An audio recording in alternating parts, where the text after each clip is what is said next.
Hey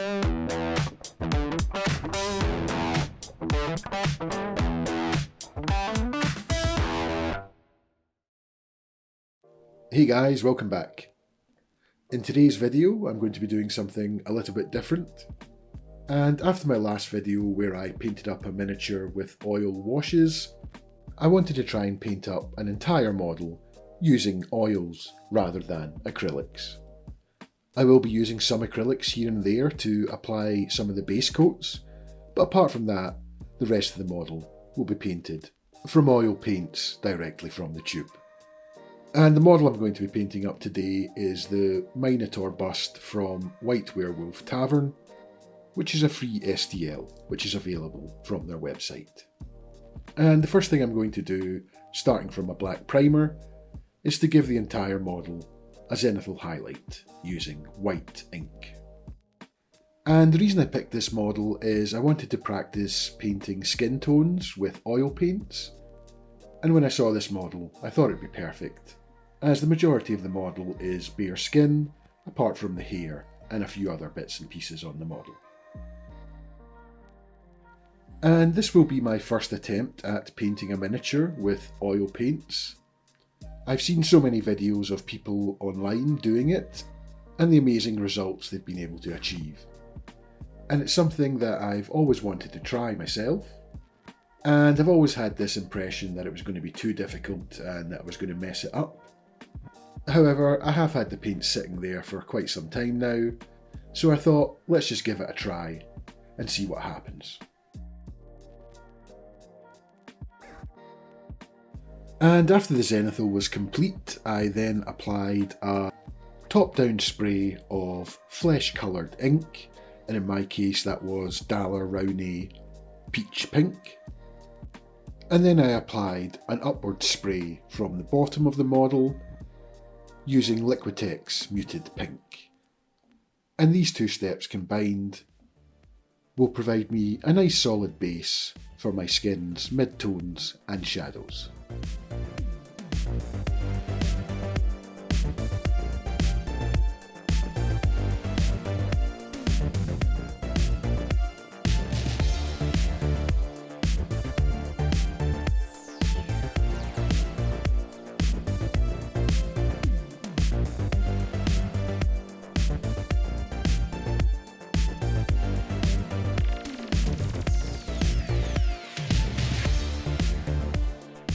And after that, it was time to break out the oils and finish up the rest of the skin. And the first challenge was to mix up a nice flesh tone, and for that I'm going to have to do a little bit of colour mixing, which is not exactly my strongest point. I prefer just buying the paint colours I need, but I only had a limited selection of oils, so I had to improvise a little bit. So I made a mix of roughly 50% cadmium red with cadmium yellow, and then added a small touch of viridian hue green, and mixed these together until I got a dark flesh tone.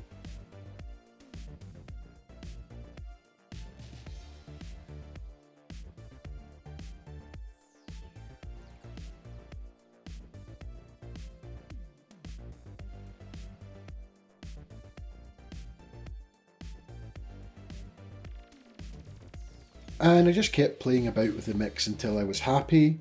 I added a touch more yellow to the mix, and then a little bit more white, and then mixed that together. And once I was happy with the mix, I just added some more white to create a few more lighter skin tones, so I could try them all out and find out which one suited me best.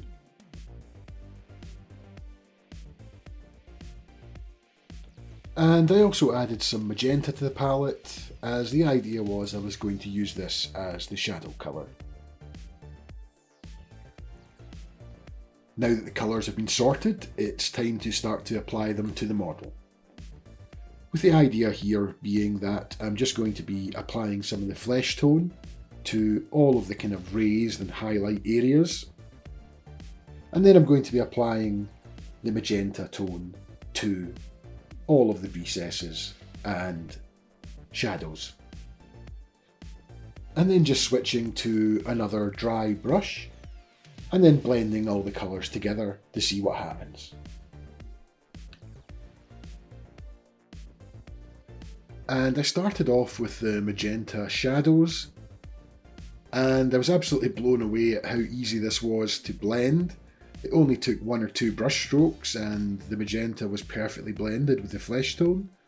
And I really didn't expect it to be this easy, but the paint just flows so well on the model.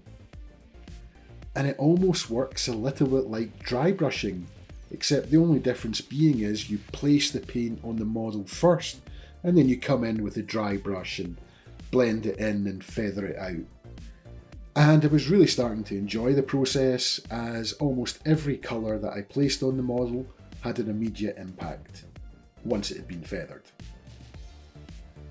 And at the start of this process I was using quite a large dry brush for this, and later on in the process I realised that the smaller the brush that I used, the tighter I could get with the blends and the spot highlights, and started to target the edges of the oil paint that I placed, rather than just coming in with a large brush and blending the whole part in together.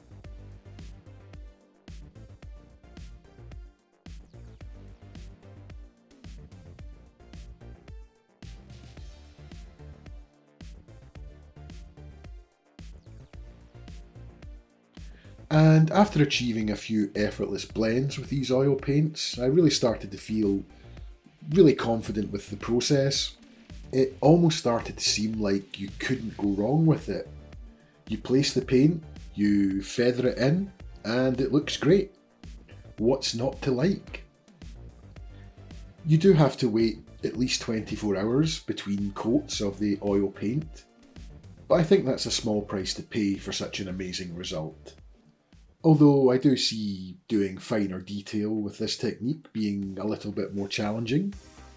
But there's nothing stopping you doing all of the larger areas like the skin in the oil paints, and then allowing it to dry, and then go back in with the acrylics to work on all of the details. And there wasn't really too much more to the process. I just continually added more and more highlights to all of the raised areas, and continued to add more of the magenta into all of the deeper recesses, and then just feathered it out from there until I was happy that I had a nice smooth transition from the deep magenta in the recesses to all of the highlighted skin areas.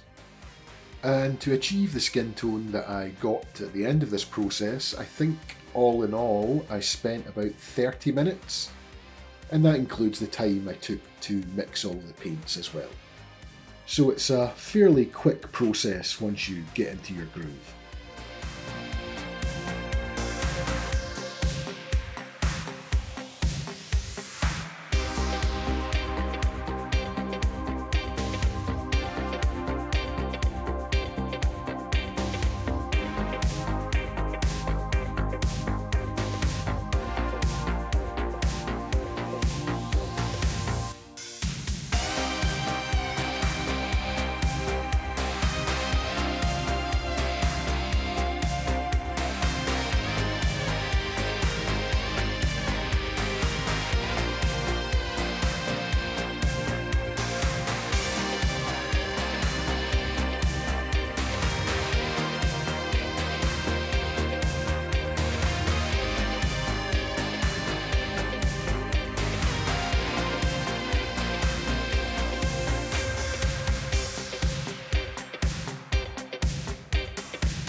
Now that the skin was complete, it was time to finish off the rest of the model, starting with all of the hair.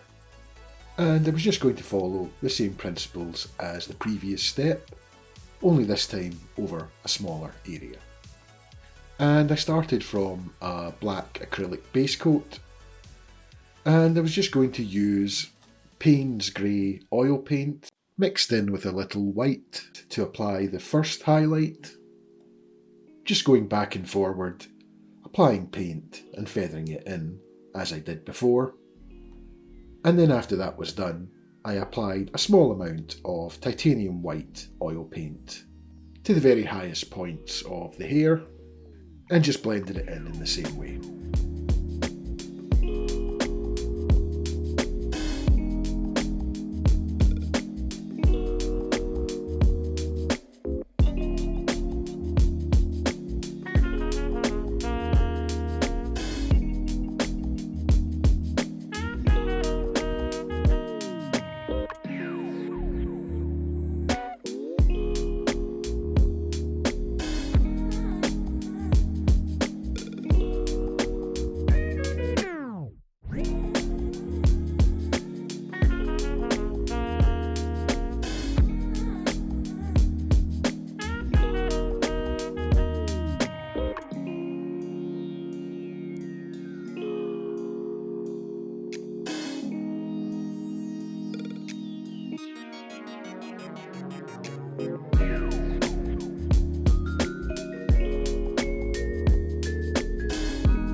And after the hair was done, I painted in the horns in a very similar fashion. I started off with a off-white bone colour, applied to a dark brown base. I then highlighted that with a little bit of white at the tip, and feathered a little bit of dark brown into the base of the horns. And apart from that, I also painted in the eyes, just using acrylics this time. And the final touch was just to go in with a little bit of gold acrylic paint to paint in the metallics of the earring. And after that, the model is complete. This was surprisingly quick and easy to do, and the result, I think, speaks for itself. And I can't wait to try this technique on some of my Warhammer models. Off the top of my head, I'm thinking this would work really well with something like Nurgle or Slaves to Darkness. Pretty much anything with large areas of skin or flesh would work. In any case, I do see myself using this technique a lot more often, and starting to use it as part of my painting process where applicable. And if you are watching this video and considering trying oil paints, I highly recommend you just go for it. All you really need is a basic set of oil colours, some odourless white spirits, and a few disposable synthetic brushes, and you're pretty much good to go. Anyway, it's now time for me to try and select the next model I'm going to be painting up. And whatever I choose, it will likely be painted up using a combination of oil paints with oil washes mixed in with a little bit of acrylics as well. I want to try and see if I can combine everything I've been learning over the past couple of months and try and come up with something really special. So don't forget to subscribe so you don't miss out on any of my future content. And as always, happy painting, and I'll see you in the next one.